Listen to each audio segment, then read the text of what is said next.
this is a clamp-on tub rail. To install it, you place it over the edge of your tub. You want this exterior side to be flush with the side of the tub.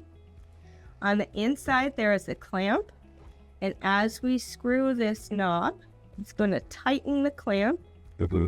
It will adjust to different angles and different bathtubs. You really want to make sure it's screwed on well, so if you don't have very good grip, you might want somebody else to do this.